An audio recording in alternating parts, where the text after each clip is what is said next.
Hello and happiest of days to each of you folks. I hope this is finding you just absolutely as well as can be for you folks. And if not, it will be by the end of the day.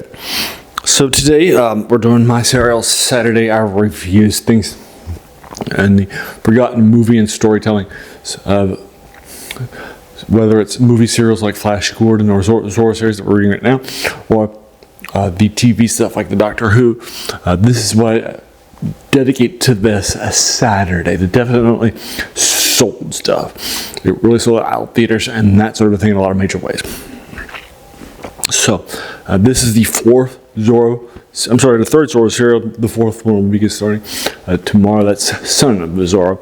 And this is Zorro's Black Whip from 1944. Alright, so let's go ahead and get started. So this is a 12-parter by Republic with a very short length of 3 hours. Alright, good stuff. This is called Zorro in the title, but the actual main character isn't Zorro. She's called the Black Whip, and that's played by Linda Sterling, who's also Barbara Meredith when she's not being the masked vigilante. Also stars George Lewis as Vic Gordon, and Lucian Littlefield is the comic relief. I don't rely that much of 10 Point Jackson. Also stars as Francis McDermott is as Dan Hammond, and Hal Taliaferro as Baxter. For you folks, there's a pretty larger cast actually too. It's directed by two people: Spencer Gordon Bennett and Wallace Gristle, and it's written by so many people: Basil Dickey and Jesse Duffy and Grant Nelson, and also Joseph Poland, and also original credit to the guy creating Zorro, Johnson McGulley. Right, so after the success of the rival studios' movie called The Mask of Zorro, Mark of Zorro rather, they decided to make this very, very quickly in 1944. I also wanted to cast Linda Sterling for this role, since she had just been from the Republican, been signed to them and so forth, and her first starring role and role even was as the Tiger Woman from earlier that year, and then she just knocked it out of the park, and they made so much bank. It was the best selling. So to take advantage of both her and the Zorro character, but they didn't have the copyright anymore. So this is set in pre-statehood Idaho, and then the corrupt bad guys here like it's lawlessness and that sort of thing, since it's a territory, and they want to keep it that way. But then the good people want to turn it into a state in order to get it to so there's an upcoming vote that's going to happen here at the end of the 12 episodes, and that sort of thing, in order to see whether or not they'll get it. And so there's a big number of forces trying to stop this push for statehood and just keep their territory. And then, but even like the marshals are like, I can't. I can't, or actually he's probably more of a sheriff, but you get the idea. He's like, I can't work outside of the city because I don't have the authority to, as a territory, right? That sort of thing.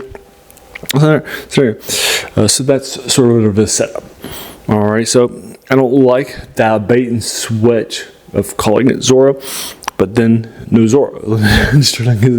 Right, sure. But she owns this role. Physically, acting wise too, she just definitely is very, very strong at this stuff.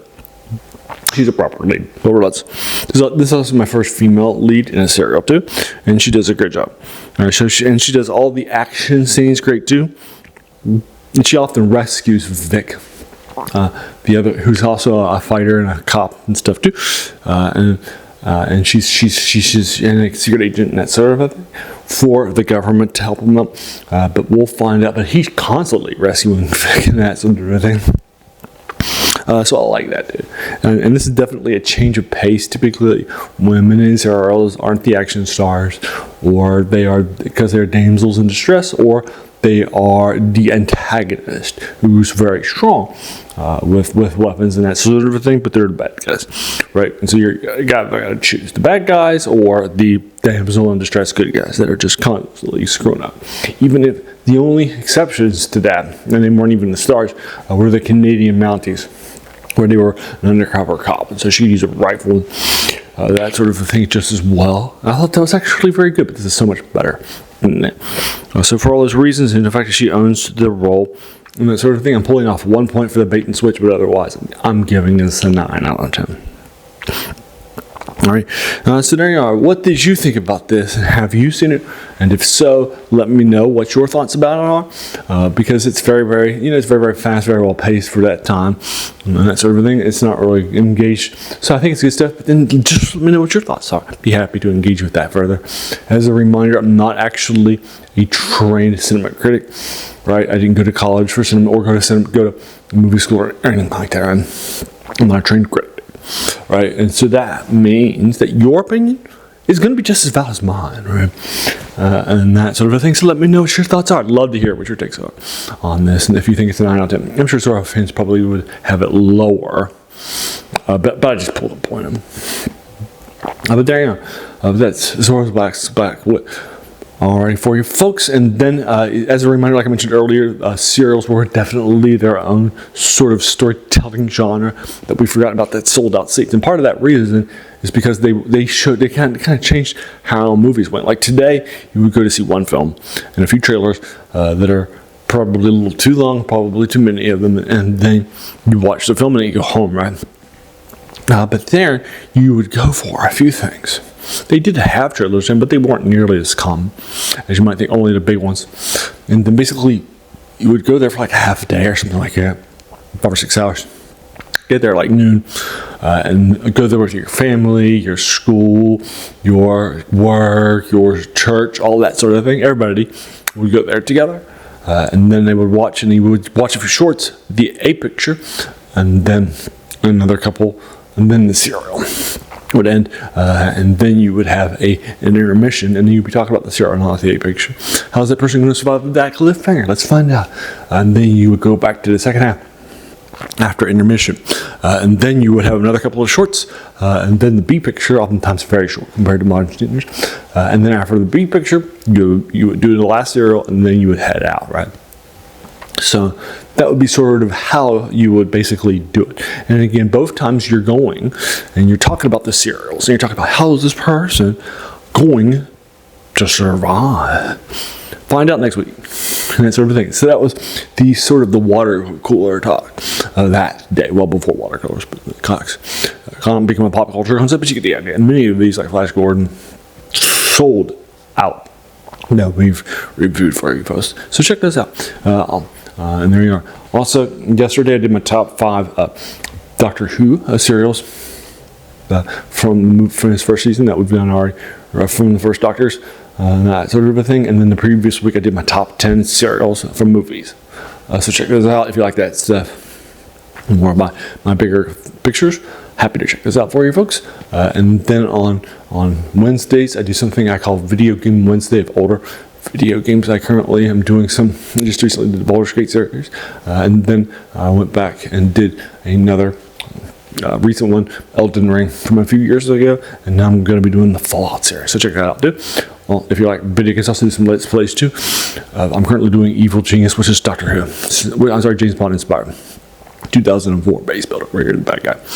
Alright, and then on Monday I do reviews of older RPGs like Dungeons & Dragons, that sort of thing, or older things like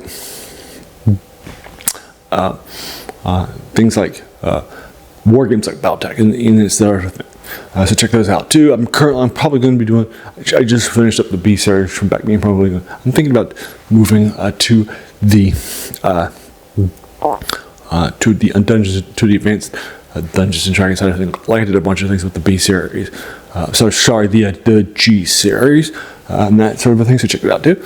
And then I think you'll enjoy those things. And the other 3 videos I do each week are older things that you read, like books or like novels or short stories, novellas, poems or post poems too sometimes. Listen to all that old stuff. All right, and then too, so my 3 channels we typically cover science fiction and fantasy and horror for you folks too.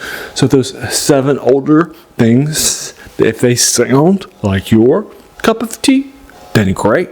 Welcome to the channel. I think you'll enjoy your time here. Have a seat and kick your shoes off, right? No problems with that.